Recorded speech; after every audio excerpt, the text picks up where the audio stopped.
Very good afternoon. लोग start करते हैं। आपके टोटल 3 तरीके के ट्रांसफॉर्म्स होते हैं जो कि आप एक टाइम डोमेन सिग्नल को फ्रीक्वेंसी डोमेन में आप कन्वर्ट कर सकते हैं। जो पहला होता है आपका वो होता है फोरियर सीरीज। Fourier series. दूसरा होता है आपका फोरियर ट्रांसफॉर्म।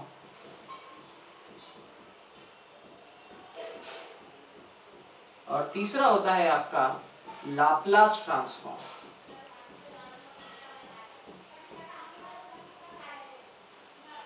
जो फोरियर सीरीज होती है वो ऐसे सिग्नल जो कि पीरियोडिक होते हैं टाइम डोमेन में,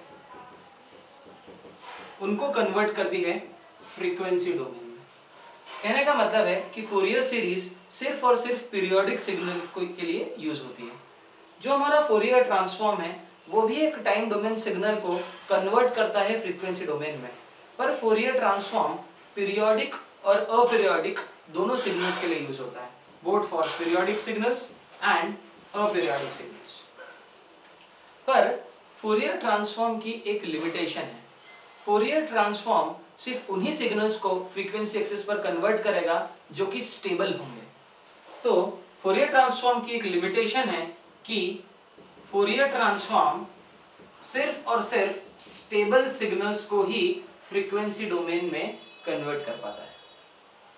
इस लिमिटेशन को दूर करने के लिए हम यूज करते हैं लाप्लास ट्रांसफॉर्म का। लाप्लास ट्रांसफॉर्म सबसे जनरलाइज्ड ट्रांसफॉर्म है।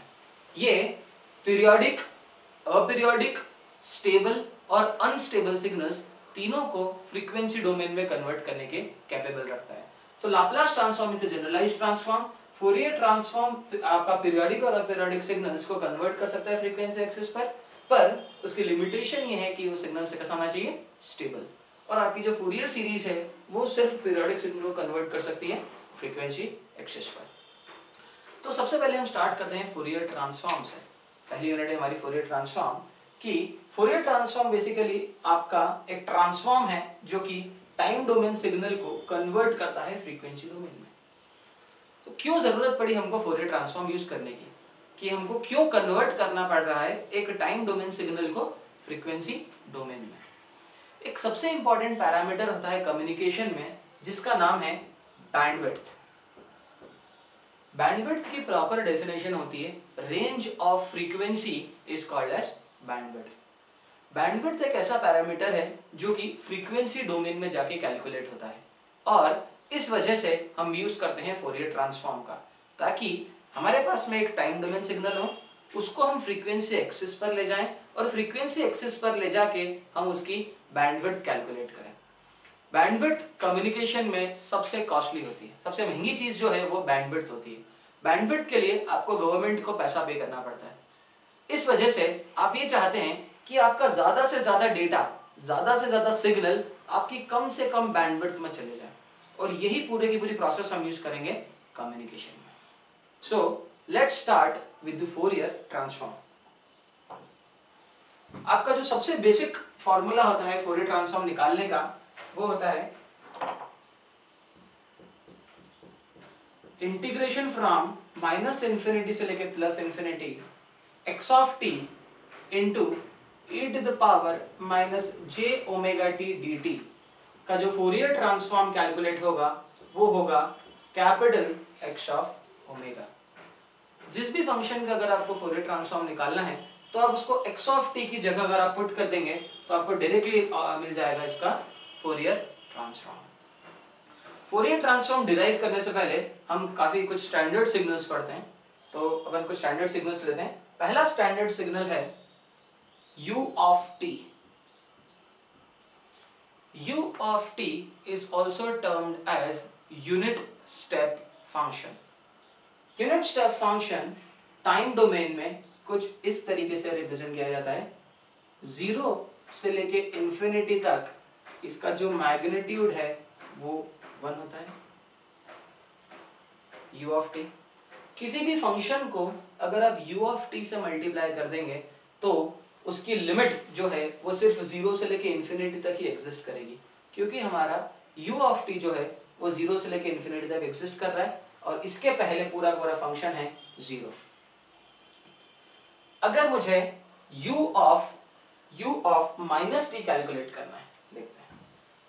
अगर अब हमको कैलकुलेट करना है u ऑफ माइनस टी, देखिए यहाँ पे ध्यान से, t में नेगेटिव साइन लग चुकी है।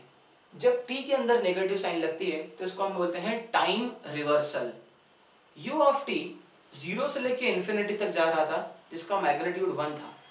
u ऑफ माइनस टी अगर आपको लिखना है तो आप लिखेंगे इस तरीके से, ड्रा करेंगे माइनस इन्फिनिटी से लेके 0 तक।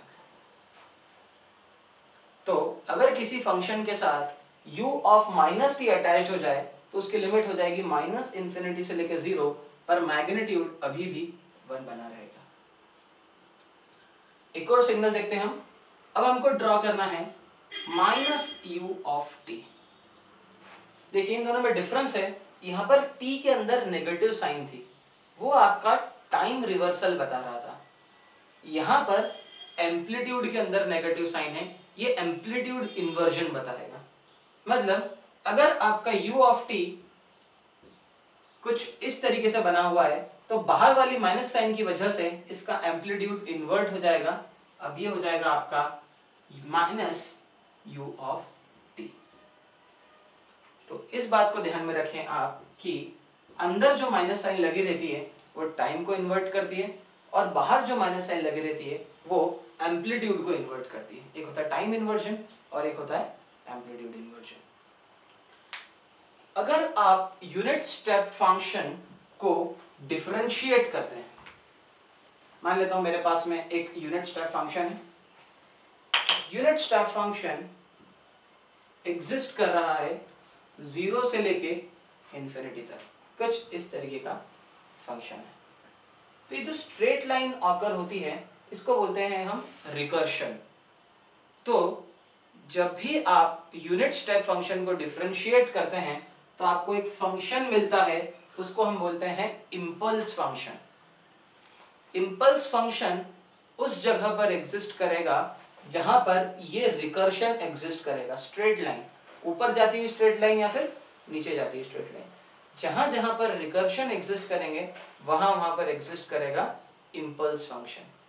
तो अगर मैं d बाय dt करूं ut का तो मुझे एक फंक्शन मिलेगा, उस फंक्शन को मैं बोलूंगा impulse function, that is del of t।